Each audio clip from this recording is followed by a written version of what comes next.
नमस्कार दोस्तों, स्वागत है आपका फिर से एक नई वीडियो में। दोस्तों, मैंने आज से 4 दिन पहले आपको बताया था सभी पेंशनर्स और सभी कर्मचारी भाइयों सबको बताया था मैंने एक मीटिंग होने वाली है, सीईसी मीटिंग, जो कि 5 और 6 जुलाई को होने वाली थी। आज 8 जुलाई हो गया है। कल 7 जुलाई 2026 की सीईसी मीटिंग में जो कुछ भी हुआ है उसकी पूरी अपडेट निकल कर आई है। 7 जुलाई की जो भी मीटिंग में हुआ उसके बारे में पूरा जो भी अपडेट निकल कर आई है 7 जुलाई के, आज इस वीडियो में आपको बताने वाला हूँ।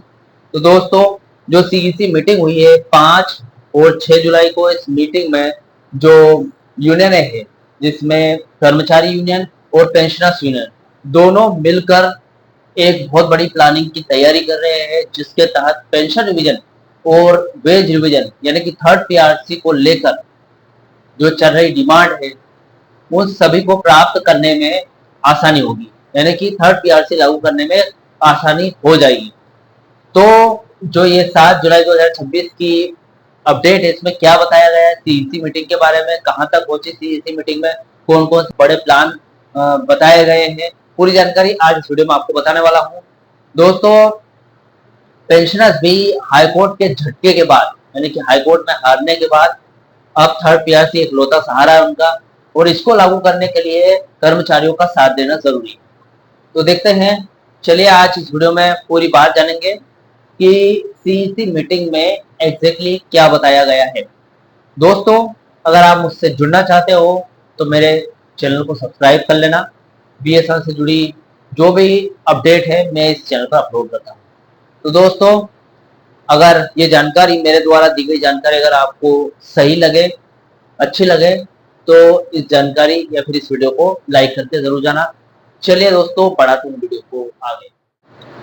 तो दोस्तों, सबसे पहले जान लेते हैं विजयवाड़ा सीईसी मीटिंग में क्या बताया गया। जो मुख्य बात है वो, दोस्तों, ये सर्कुलर 7 जुलाई 2026 को जारी किया गया है, जिसमें आंध्र प्रदेश और तेलंगाना सर्किल द्वारा आयोजित 2 दिवसीय केंद्रीय कार्यकारिणी समिति यानी कि सीईसी की बैठक का पूरा विवरण है, यानी कि सारा कच्चा चिट्ठा इसमें बताया गया है कि आगे क्या करना होगा, किस तरीके से हम थर्ड पीआरसी को हासिल कर सकते हैं, किस तरीके से पे रिवीजन या फिर पेंशन रिवाइज कर सकते हैं जल्दी से जल्दी। तो दोस्तों देखिए, बैठक की तारीख की अगर बात करें तो बीएसएनएल एम्प्लॉय यूनियन की ये जो महत्वपूर्ण बैठक, जो मीटिंग है, 5 जुलाई 2026 को विजयवाड़ा में शुरू हुई और 6 जुलाई 2026 को संपन्न हुई, यानी कि 2 दिन लगातार मीटिंग चली। इसमें देश भर से आए प्रतिनिधि शामिल हुए, जिसमें पेंशनर्स एसोसिएशन के जितने भी लीडर्स हैं, जो बड़ी बड़ी पेंशनर्स एसोसिएशन है सारी, उसके बाद बीएसएनएल एम्प्लॉय यूनियन की तरह कर्मचारियों की यूनियन है, उनके जो प्रतिनिधि है, जो उनके लीडर्स हैं सारे, ऐसे सब करके शामिल हुए और उन्होंने आगे की प्लानिंग बनाई। संसद मार्च की अगर बात करूं, मार्च टू पार्लियामेंट का महा ऐलान यानी कि अनाउंसमेंट हो चुका है।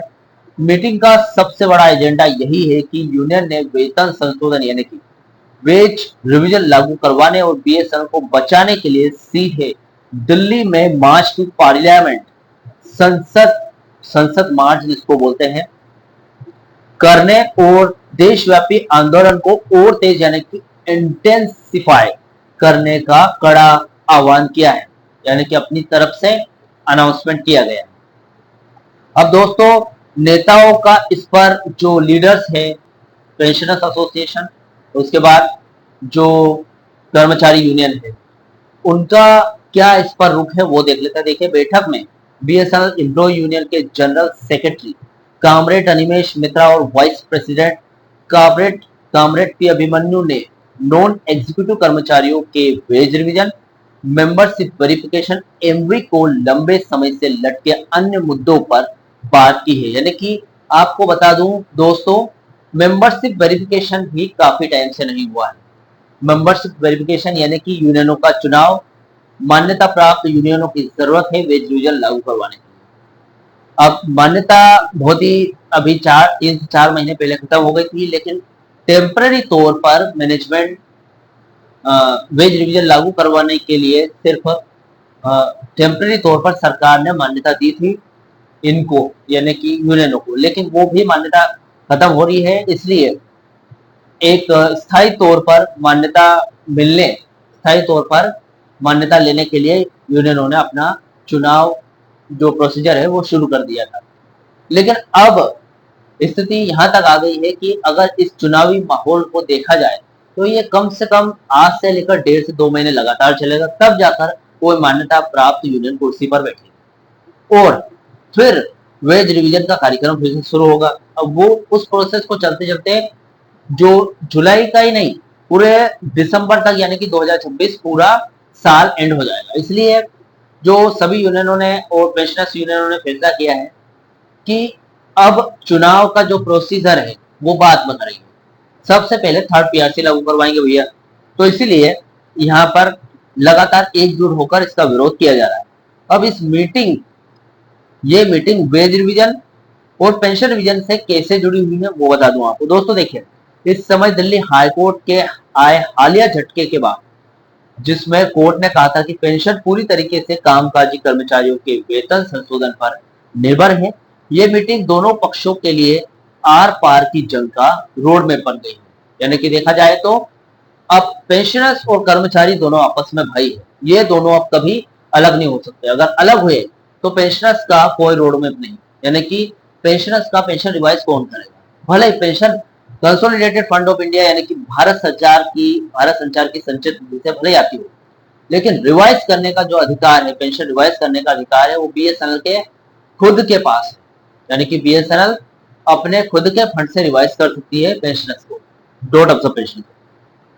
वेज रिवीजन की अगर बात करूं दोस्तों, सबसे पहले देखिए वेज रिवीजन के लिए सीधी घेराबंदी होगी,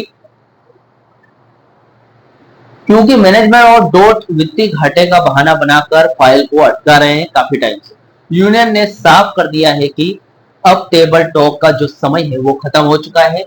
इस बार संसद मार्च के जरिए सीधे सरकार पर दबाव बनाया जाएगा ताकि नए परमानेंट सीएमडी के बैठते ही वेज रिवीजन के प्रस्ताव पर अंतिम कैबिनेट मुहर लगवाई जा सके। तो इसीलिए यहाँ पर यह तैयारी चल रही है कि पहले से ही कुछ ऐसी नीति अपनाओ या फिर कुछ ऐसे फैसले लो, कुछ ऐसी प्लानिंग करो जिससे नए सीएमडी के बैठने से पहले पूरी प्रक्रिया पूरी हो जाए और नई सीएमडी के बैठने के बाद पूरी तरीके से उन पर दबाव बनाया जाए। अब पेंशनर्स के लिए आखिरी रास्ते की अगर बात करूं तो जैसा कि कोर्ट ने स्पष्ट किया था कि वेतन रिवाइज होते ही पेंशन अपने आप संशोधित हो जाएगी।